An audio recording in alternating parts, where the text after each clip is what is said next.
Hi everybody, Neon here of course. I am about to start the second phase of my Benton MacKaye through hike headed into the Nantahala National Forest. Been sitting here in the lobby of the Fontana Lodge until about 12:30 this afternoon waiting for the rain to stop.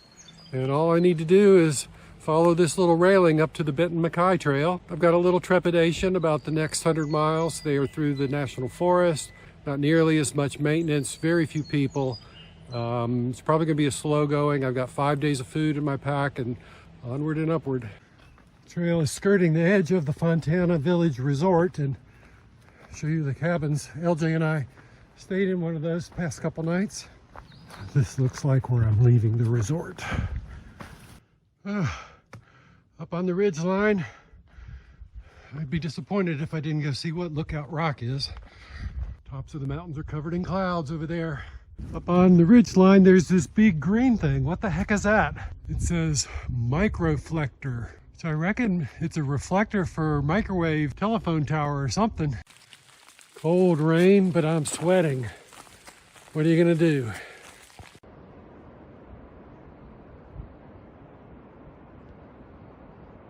My buddy KJ did this trail a couple years ago, and I sent him a text asking for a recommendation for a campsite south of Fontana, and he recommended the Topico Lodge. So yesterday I was talking with LJ about the difference between white blazing and yellow blazing and blue blazing and pink and banana blazing, and this in fact is platinum blazing.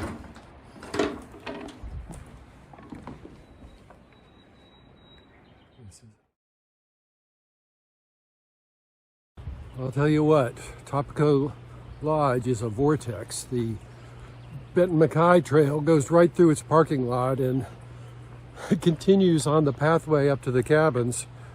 So, wow, no wonder I got sucked into that last night. Only got 10 miles in yesterday, and that puts me about 5 behind. So my campsite choices are either 13 miles or 20 miles. If I don't make the 20 miles, then I'm going to be even farther behind. So after I get out of this parking lot, I got about a 4,500 foot climb over 9 miles. Gotta go through it. Just met a couple of through hikers from Pennsylvania. They gave me some information about the trail I'm about to go up. They said this is the worst climb I'm going to have between here and Springer Mountain, and that there's no water. Apparently I should have filled up. So I have about 2 inches of water in my bottle, and it looks like about 5 miles to go to get to the top of this mountain. I just met some campers who shared a little bit of liquid with me, so can make the next 4 miles. Trail goes that way around this weird tree. Found some water, made myself a little waterfall. It's gonna take a while. Trail gets pretty technical towards the top of this hill. The through hikers that I met said I needed to come see the Hangover, even though it's a quarter mile off trail.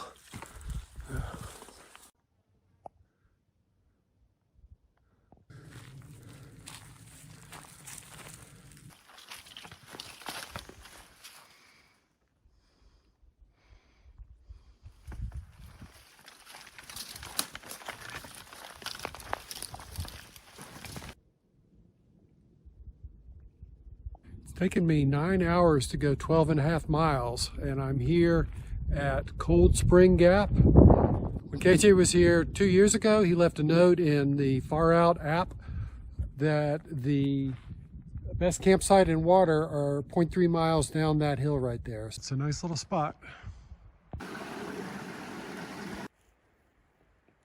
Yummy. Well, that took me 17 minutes and a number of tries to get the rope over the branch. And 7 o'clock and I'm in the warmest spot around. I was asleep by 8 o'clock last night and I didn't wake up till 6. 10 hours of sleep. It was pretty good sleep, except for one time where I woke up and had to find my puffy and put it on. The thermometer says it's below 32 this morning. I didn't know it was that cold until I saw some ice on the tent. Finally got on the trail about 8:30. It took me about 2.5 hours to get ready this morning. Part of that time was spent looking for the O-ring for my water filter until I quit looking for it and started taking down my tent, and somehow it got way over there. The trail starts on this old road. Two blazes, so something weird is about to happen. I believe I am leaving the Citico wilderness. We're going back in the woods. Hooray.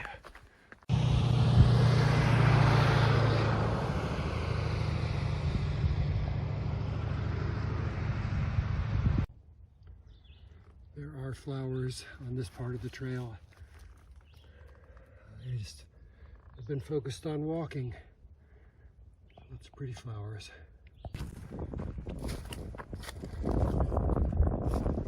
Man behind me, young folks are looking for ramps that he could get $1 a piece for them down in town. Hope he finds some. I wonder whose grave this is.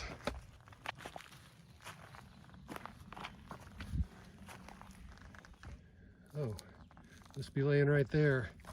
Here lies an unknown man killed by the Kirkland bushwhackers. Oh my.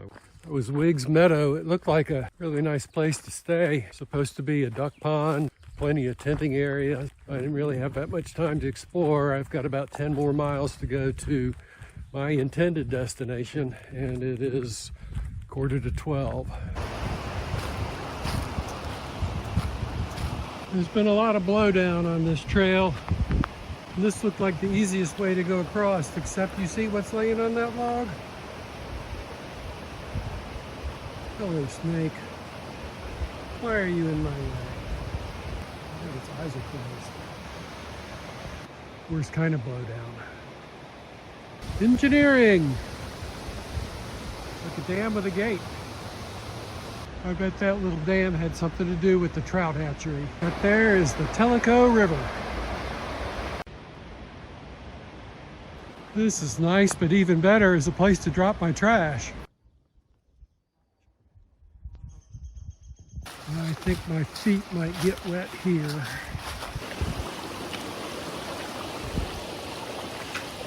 Look at that piece of coal.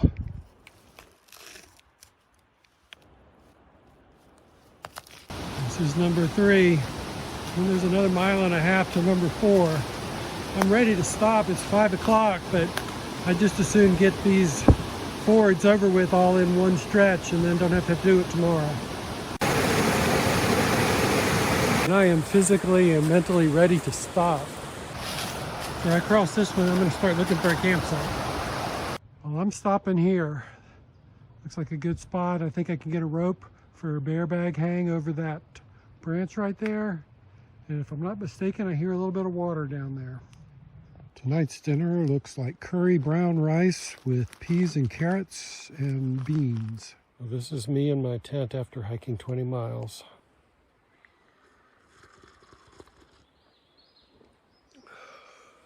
So for breakfast, oatmeal with chia and apples. That weird fungus.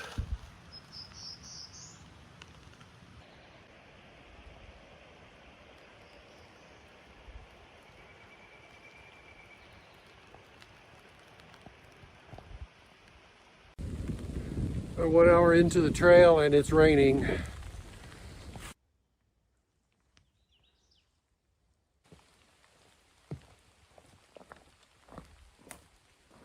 Looks to me like a bear was trying to get at some bugs inside this tree. Definitely not termites. Indicators are that I am approximately halfway through the Benton MacKaye Trail.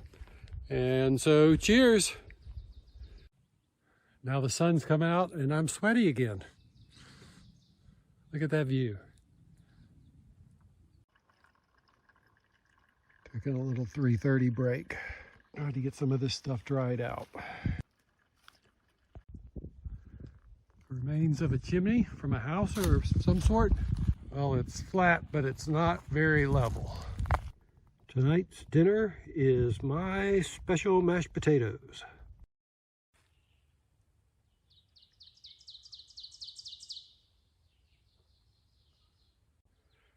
I did hike about 14 miles yesterday, so I slept pretty well last night. It's about 48, 50 degrees right now. I hope to do another 14 today. Oatmeal with strawberries looks pretty good. Oh, it's a beautiful day. Look at that, I'm above that cloud. Boar.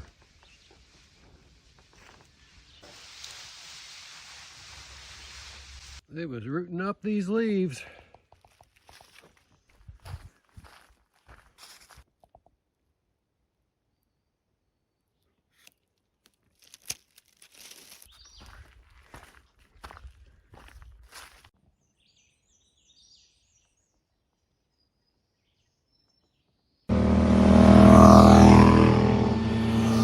Those motorcycles were the first people I've seen in 48 hours.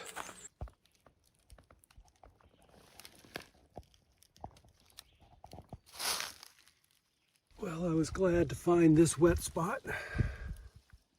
This one's going to get the chemical treatment. It's relatively recent.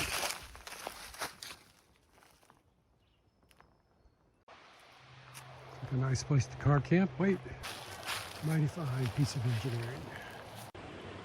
It's a good place to wash up. That was Coker Creek. There was a campsite there. Was where I was going to stay, but there was a young couple there with a couple of barky dogs and coolers and propane tanks and whatnot. So fortunately it's early, about 2 o'clock, so I could keep going. Many shades of green this time of year, including that stand of evergreen right there that's all dark. All right, so I just met this flu hiker. No, I had a little congestion, but it's cleared up now. So. I met this through hiker, and tell me your name. Yeah, my name is El Flaco. El Flaco. Yes. And what's your hiking resume look like? Well, I did my first through hike when I was 53 in 2010 on the AT. I didn't like my summit pictures, so I did another one in 2011. Had much better summit pictures. And then there's this weird interaction between northbounders and southbounders. Like southbounders always say something stupid like, pretty soon you see some real mountains. So I figured I'd do it southbound so I could say stupid shit to southbounders. Or northbounders rather. Yeah. And and then people said, well, you've done this 3 times, you could have had your Triple Crown taken care of. And I was like, the what now? And so then I learned about it, and I in 2015 did the Pacific Crest Trail, and then in 2022 did 1,800 miles of the Continental Divide Trail, and my stepfather passed away. I was in Wyoming in the Wind River Range, and I had to get off and take care of that, of course. Got back on trail last year, same place, July 15th, and finished September 21st at the Canadian border. And so got the old Triple Crown tattoo, I'm gonna have to get me some of them. Are you gonna get one for the BMT, just a diamond? Yeah, well, I don't know where we're going to do that. This is the Triple Crown stuff. Not to diss this particular trail because I'm enjoying the heck out of it. But it's only 300 miles. Maybe on my big toe or something. And I have to put the Foothills Trail one somewhere. Yep. And I got the Arizona Trail on schedule for next fall, doing it southbound, and who knows? Cool. Yeah, that's my story, and I'm sticking to it. That's cool. This trail is very narrow. But we had some fire coming through here lately. I would say that's the ashes from a tree that fell down and burned. All gone.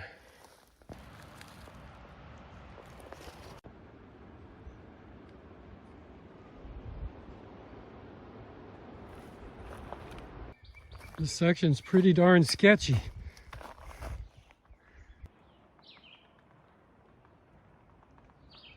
Can't even get it all in the field of view.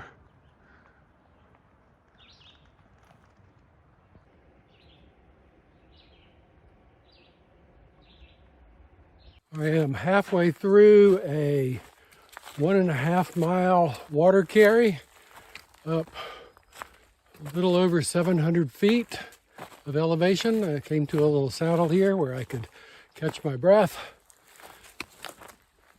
This was not the plan. I filled up at a creek, and the app said that there was a campsite just a 1/10 of a mile from that. And when I got to that flat spot, there was a blowdown on it. 4 liters, over 8 pounds of water, when I usually carry less than 1 liter.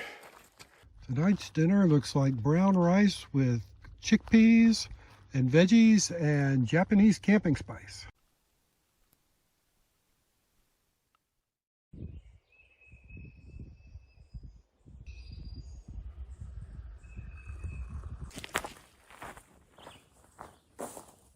This morning I've been thinking about transitions and how hard transitions can be sometimes. I guess what started me thinking about it was laying in my tent. Had to contort my body to get out of the tent. And that was a tough transition always. You know, once I'm out and standing up, I'm fine. Here's a transition over a log. It's the transition between the two, from laying down to contorting my body to get out to standing up. That transition is what's tough. But then in the morning, I have to put everything back from camp mode into my pack, into hiking mode. That transition's a lot of work. And I suppose that the more baggage that I have with me, the harder that transition is. So less baggage makes the transition easier. And then I started thinking about transitions in my life and how the transition from college to my current job was a little bit rocky. They had to start acting differently. Things turned around. About 10 years ago when I stopped drinking, that was another big transition. Had a lot of baggage that I had to deal with, and that transition took a couple years. There's a big challenge in those and other transitions in my life is I didn't know what it was supposed to be like after the transition. It was unknown, and in most cases I had some guidance, but still what it was going to feel like was uncertain. So I think that transitions themselves can be challenging, but knowing what you're transitioning to seems to be an even bigger challenge.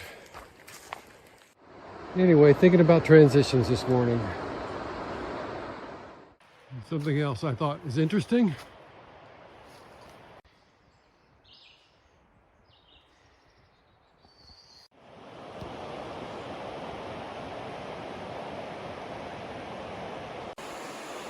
It says the trail goes this way, but I'm not exactly sure where.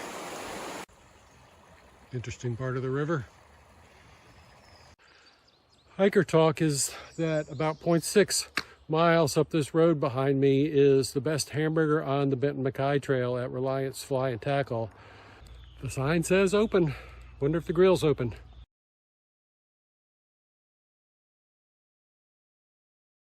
Well, that was a nice diversion. Had a cheeseburger and an ice cream, and they had a bunch of hiker boxes of backpacking food that had been abandoned, so I got a dinner and a breakfast out of that. Tammy, the gal that was working at Reliance Fly and Tackle, gave me a ride back down that road that I had to walk up and dropped me off at Webb Brothers store. I got myself a can of fruit and a little more road walking here to get back on the trail. Several miles along this creek after leaving Reliance. Where does the trail go? Obviously I gotta go around it. And water supply here. Cooking area here. And my tent is over there behind the poison ivy. Tonight's dinner is a mystery from the hiker box at Reliance Fish and Tackle. It says CHXFR. And probably gonna eat that tuna fish too, because this doesn't look like enough. Well, whatever it is, I could have done a better job of estimating how much water I needed. Hiked 16.5 miles today, and I was pretty sweaty when I got to this campsite, so I bathed in the creek, even shaved my neck, getting ready to go into town tomorrow. It's windy tonight and there's a lot of dead trees creaking and groaning.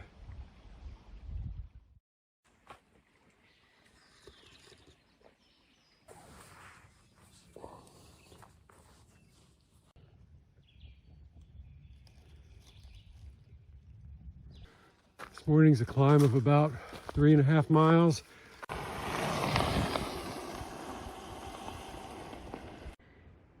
Interesting piece of slate. Almost looks like tiger eye in there, doesn't it?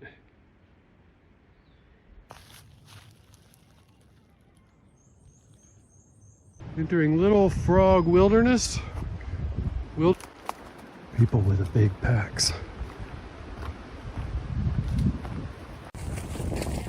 That was Sandra and Amy, who are section hiking the BMT 50 miles at a time. Here's my ride. Well, this ends the second 100 miles of the Benton MacKaye Trail through hike. I've got my chauffeur. He doesn't like that word. Gonna take me in for hotel cleanup and resupply, and then we'll get on the trail real soon.